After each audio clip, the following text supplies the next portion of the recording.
लगातार दलितों, लगातार मजलूमों की लड़ाई लड़ रहे हैं और उनके मध्य मुकाबिल बोलने वाला कोई आदमी नहीं है। क्यों ना हम उनके साथ मिलकर के अपना सर गिरा दे, उनके हाथों को मजबूत कर दे, उनको ताकत दे। तो आदमी जानते क्या कहेगा? एक लेबर, एक गैर पढ़ा लिखा आदमी मुसलमान ये कहेगा, अरे आप क्या बात कर रहे हैं, मुसलमान तो बहुत थोड़ा है, बहुत थोड़ा, अकेले मुसलमान क्या कर सकता है। ये बात एक गैर पढ़ा आदमी कह रहा है। क्यों? उसको किसी ने बताया है। किसी सवाल को लेकर आप मुसलमानों के पढ़े लिखे लोगों के पास जाइए, हाई स्कूल इंटर के मास्टरों के पास सर गिने जाते हैं। हमारी आपकी तादाद बहुत ज्यादा है। क्यों न हम आप परिषद वजी साहब के साथ मिलकर के सत्ता में अपनी हिस्सेदारी बना ले, अपनी सियासी ताकत बना ले। पढ़ा लिखा मुसलमान जानते क्या कहे? आप समझ नहीं रहे। बहुत सिस्टम से हम लोग तालमेल बना करके अपना काम निकाल रहे हैं, वरना मुसलमान तो बहुत थोड़ा है। बात लोग कह रहा है, पढ़ा लिखा मुसलमान कह रहा है। और अगर यही सवाल लेकर के आप आला तालीम याफ्ता मुसलमानों के पास जाए, यूनिवर्सिटी कॉलेज के प्रोफेसर के पास जाए, ये बोला ना, ये बोला, आप लोग बैठिए, आप लोग बैठिए, पढ़िए।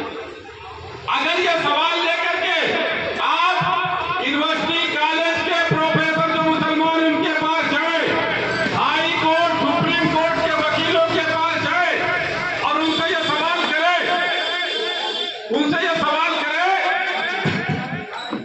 कि क्यों ना हम आप वोटों की ताकत के दम पर अपने आप को मुत्तहिद करें और अपनी एक सियासी ताकत बनाएं। यही जवाब आपके समाज के आला तालीम याफ्ता लोगों का भी होगा, जिसको आप आला तालीम याफ्ता कहते हैं।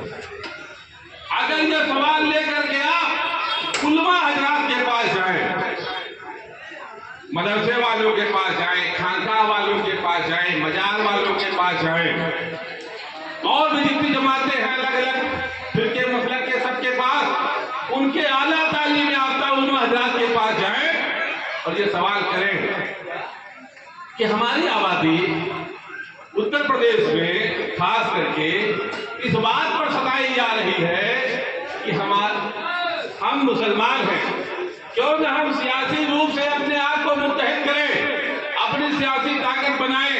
तो जानते क्या कहेंगे उलमा हजरात? क्या कहेंगे? कहेंगे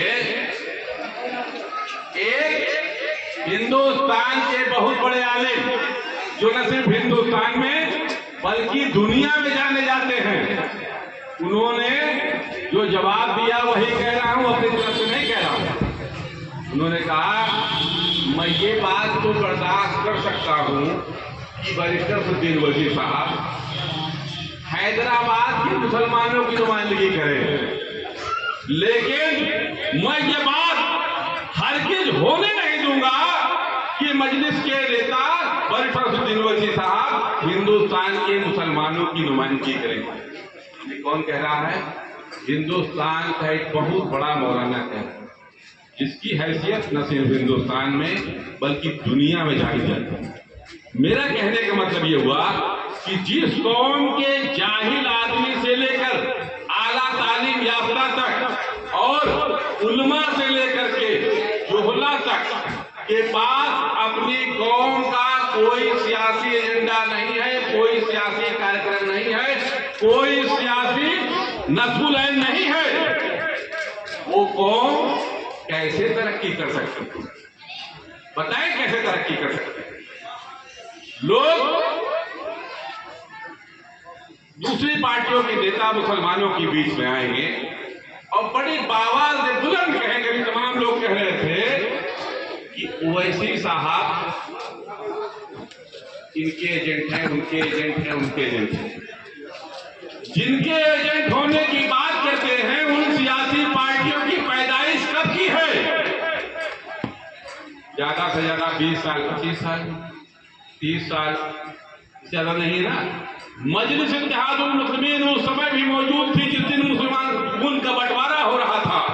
मजलिस इत्तेहादुल मुस्लिमीन उस समय भी मौजूद थी जब मुल्क बंटवारा नहीं हुआ था, और आज भी मौजूद है, और अपने उसी एजेंडे पे मौजूद है जिस एजेंडे पे बंटवारे के पहले मौजूद थी, उसी एजेंडे पे आज भी मौजूद है। कल की पैदा हुई पार्टियां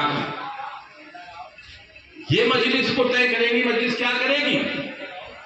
3 पीढ़ी पीछे पलट लो तो मजलिस तब भी यही कर रही थी जो आज कर रही। और सियासी वजूद की बात यह है कि लगातार मजलिस तरक्की कर रही और आगे बढ़ रही है। जो लोग मुसलमान